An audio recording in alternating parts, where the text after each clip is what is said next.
नमस्ते। आज के इस बेहतरीन फाइनेंशियल विश्लेषण में आप सभी का स्वागत है। अक्सर लोग सोचते हैं कि वेल्थ बनाना या अमीर बनना कोई सीक्रेट फाइनेंस ट्रिक है या फिर कोई रातों रात होने वाला चमत्कार। लेकिन सच तो ये है कि वेल्थ जनरेशन पूरी तरह से मैथमेटिक्स है, बस एक सिंपल सा गणित।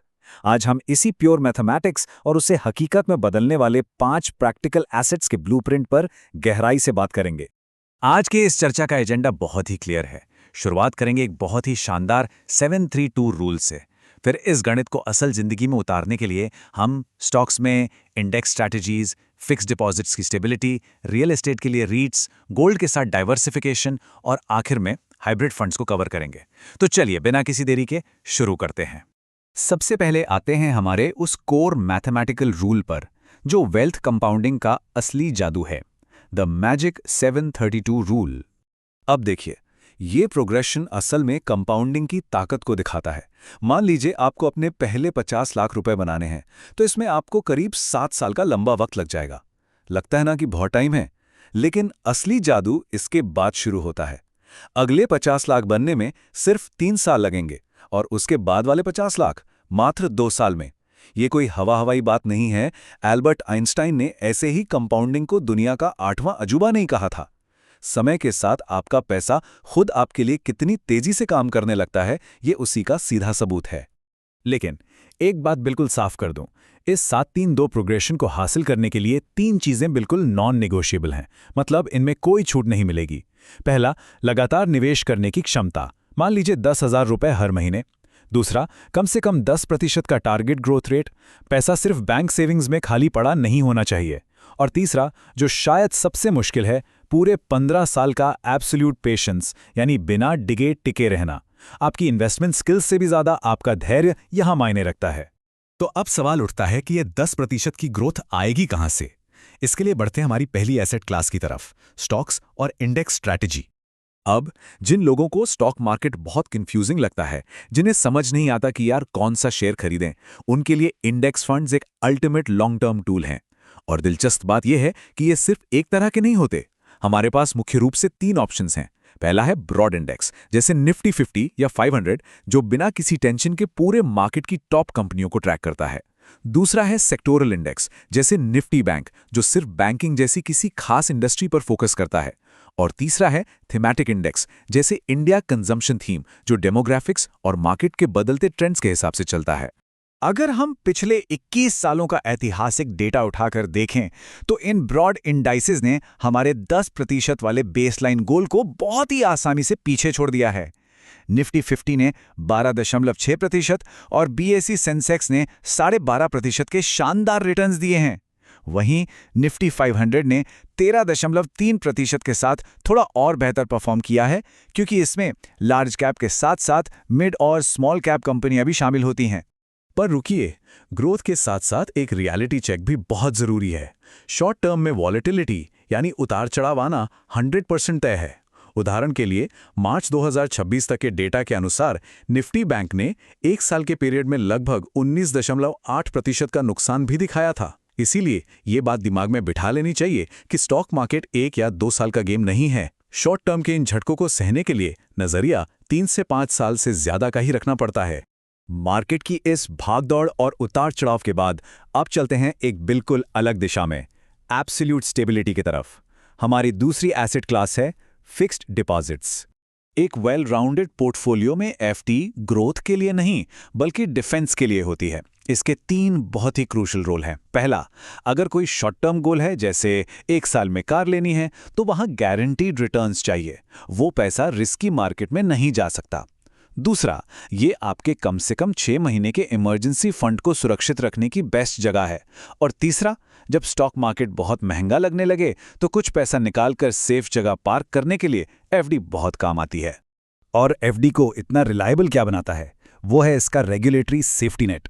रिजर्व बैंक ऑफ इंडिया की संस्था DICGC हर पैन कार्ड और हर बैंक पर 5 लाख रुपए तक का डिपॉजिट इंश्योरेंस प्रोवाइड करती है। यानी अगर बैंक के साथ कोई अनहोनी हो भी जाए, तो भी आपकी जमा पूंजी इस लिमिट तक 100% सेफ रहती है। एक बहुत बड़ा पीस ऑफ माइंड है ये। चलिए अब तीसरी एसेट क्लास की बात करते हैं, रियल एस्टेट। लेकिन भारी भरकम इन्वेस्टमेंट वाले तरीके से नहीं, बल्कि एक बहुत ही स्मार्ट तरीके से, यानी रीट्स के जरिए। ये तुलना ट्रेडिशनल रियल एस्टेट और मॉडर्न रीट्स का फर्क बहुत शानदार तरीके से दिखाती है। फिजिकल प्रॉपर्टी खरीदने जाओ तो 1 से 2 करोड़ रुपए चाहिए, पैसा सालों के लिए ब्लॉक हो जाता है, और ऊपर से फ्रॉड या कब्जे का रिस्क अलग। लेकिन रीट्स ये सेबी द्वारा रेगुलेटेड हैं, आप मात्र 500 रुपए से शुरुआत कर सकते हैं। ये स्टॉक मार्केट में पूरी तरह लिक्विड हैं, मतलब जब चाहो खरीदो, जब चाहो बेचो, और एकदम ट्रांसपेरेंट है। तो ये काम कैसे करते हैं? असल में एक रीट को आप प्रॉपर्टीज का म्यूचुअल फंड समझ सकते हैं। ये बहुत सारे लोगों से पैसा इकट्ठा करके बड़ी बड़ी कमर्शियल बिल्डिंग्स और ऑफिसेज खरीदते हैं। और सबसे अट्रैक्टिव बात क्या है? सेबी का कानून है कि इन्हें अपनी रेंटल इनकम का 90% हिस्सा हम जैसे इन्वेस्टर्स को डिविडेंड के रूप में हर हाल में बांटना ही पड़ता है ना कमाल की बात? अब सवाल है कि इन्हें खरीदा कब जाए। जैसे म्यूचुअल फंड्स में एनएवी होता है, वैसे ही रीट्स की भी एक नेट एसेट वैल्यू यानी एनएवी होती है। स्मार्ट तरीका यह है कि एक रीट के मार्केट प्राइस को उसकी एनएवी से कंपेयर किया जाए। उदाहरण के लिए मान लीजिए एम्बेसी ऑफिस पार्क्स की एनएवी 423 रुपए है। अगर शेयर बाजार में ये इससे कम दाम पर मिल रहा है तो समझ लीजिए कि ये डिस्काउंट पर है और यही एंट्री लेने का एक बेहतरीन मौका हो सकता है। रियल एस्टेट के बाद आइए अब फोकस करते हैं हमारी चौथी एसेट क्लास पर, और ये है ट्रू डाइवर्सिफिकेशन विद गोल्ड। अक्सर लोग सोचते हैं कि यार गोल्ड तो बहुत पुराना तरीका है, आज के ज़माने में कौन निवेश करता है, लेकिन ऐसा बिल्कुल नहीं है। रे डालियो और वॉरेन बफेट जैसे दुनिया के टॉप इन्वेस्टर्स, जिन्होंने अपनी पूरी जिंदगी स्टॉक मार्केट में बिता दी, वो भी गोल्ड और सिल्वर में एक्टिवली पैसा लगाते हैं। ये साबित करता है कि एक सीरियस और मजबूत पोर्टफोलियो में इन कीमती धातुओं का होना कितना क्रिटिकल है। आप जरा इस दिलचस्प नंबर पर गौर कीजिए, सिर्फ 3%। निफ्टी 50 और गोल्ड के बीच का कोरिलेशन मात्र 3% है। इसका सीधा सा मतलब यह है कि जब शेयर बाजार तेजी से गिरता है या क्रैश होता है तो गोल्ड उसके साथ नहीं गिरता, बल्कि अक्सर ये उस वक्त आपकी वेल्थ को प्रोटेक्ट करता है। सही मायने में इसी को ट्रू डाइवर्सिफिकेशन कहते हैं। तो चलिए अब बढ़ते हैं हमारी 5वीं और आखिरी एसेट क्लास की तरफ, हाइब्रिड फंड्स और कुछ फाइनल टेकअवेज। ये फंड्स उन सभी कॉन्सेप्ट्स को एक जगह मिला देते हैं जो हमने अभी तक डिस्कस किए हैं। इस एलोकेशन को देखिए। बैलेंस्ड एडवांटेज फंड्स जैसे हाइब्रिड फंड्स आपके पोर्टफोलियो को ऑटोमैटिकली एक शानदार कुशन देते हैं। इसमें कम से कम 65% पैसा हाई ग्रोथ वाली इक्विटी या स्टॉक्स में लगा होता है और बाकी मैक्सिमम 35% हिस्सा स्टेबल डेट या बॉन्ड्स में सुरक्षित रहता है। जिन्हें खुद से अलग अलग एसेट्स को बैलेंस करना मुश्किल लगता है, उनके लिए ये एकदम perfect all in one solution है। तो इस पूरे विश्लेषण को अगर समराइज किया जाए तो मेन टेकअवेज एकदम साफ हैं। एक मजबूत फाइनेंशियल फाउंडेशन बनाने के लिए इन 5 एसेट क्लासेस का स्मार्टली इस्तेमाल करें। रातों रात अमीर बनने की उम्मीद बिल्कुल छोड़ दें, उसकी जगह एक रियलिस्टिक 10% ग्रोथ को टारगेट करें। और सबसे ज़रूरी, दशकों तक चलने वाले इस कंपाउंडिंग के मैथमेटिक्स पर पूरा भरोसा रखें। इसमें कोई शक नहीं कि 7-3-2 रूल का ये मैथमेटिक्स बिल्कुल अचूक है, ये काम करता है।